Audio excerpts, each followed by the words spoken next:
on some takedowns. The first one is going to be the top of your foot. So when you want to bring the ball down with the top of your foot and the ball's coming out of the air, you almost want to create an environment where you're giving with your foot so that you can catch the ball with your foot in theory. So ultimately that movement would look like as the ball's coming, catching it like this from the side view. And then from a front view. So can you see how I'm giving with the ball a little bit? So to do it a little bit more in practice, up, up. And when you do this, focus on your best foot, and then as you get better, make sure you focus on your weak foot too, because at the end of the day, if you can use both your feet in a game, that's ultimately going to be one of your biggest advantages.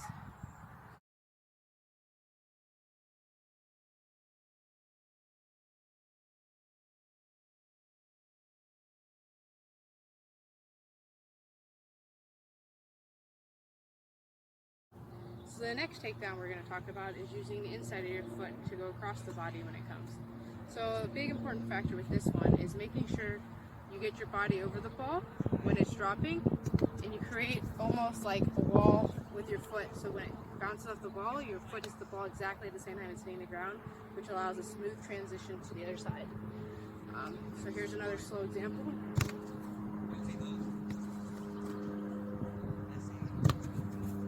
Here's a side view.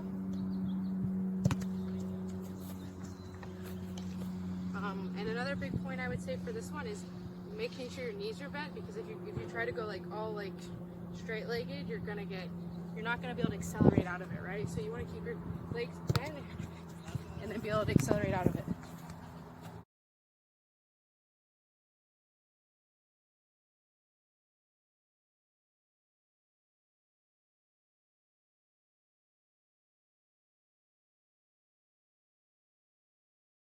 So the next bring down we're going to work on is with the outside of the foot. So it's generally the same thing as using the inside foot, but we're going to use the outside of the foot as we're going across our body the opposite direction. Again, one key point is that we want to almost make our leg parallel to the ground so that it creates a bigger surface. So even if our foot misses it, that was a good one, but even if our foot misses it, our leg will get in the way and bring the ball down, right? We also want to create like a table there. Here's an example.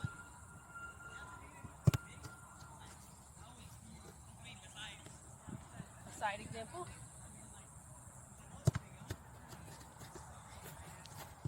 One more time, straightforward.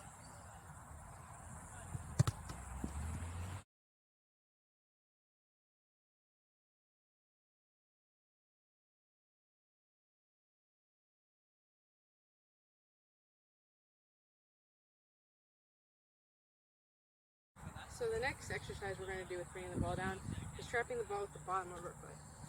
So one of the key components here is create an environment that it slows the ball down and timing it just right so that when the ball's hitting the ground, your foot is stopping it.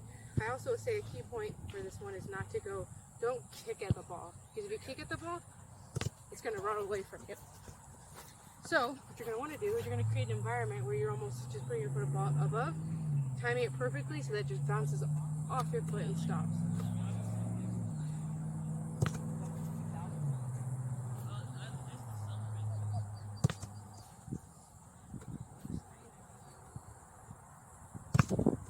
Now as you see, when I'm going to put my foot, I'm not kicking down. I'm just timing it right, allowing the ball to bounce off the ground, and time it right so that my foot hits the ball. You also want to make sure that you're leaned forward, because if you're leaned back like this, well, I'll show you an example. If you lean back like this, who knows where the ball is going to go? So you want to stay over top of the ball as well when you bring it down, so you can have that first step to do what you want to do.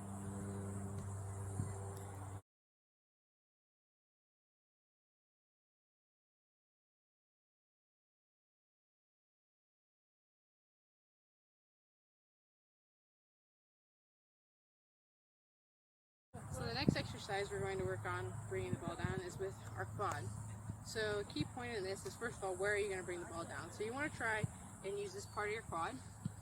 It's a little closer to the front, not too close to your body because then it gets stuck.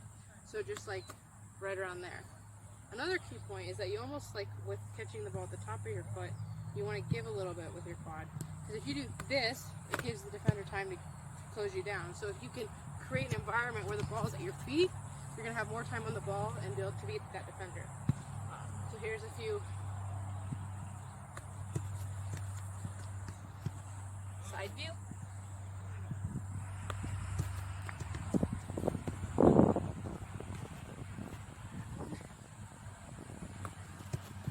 That one, I didn't give enough.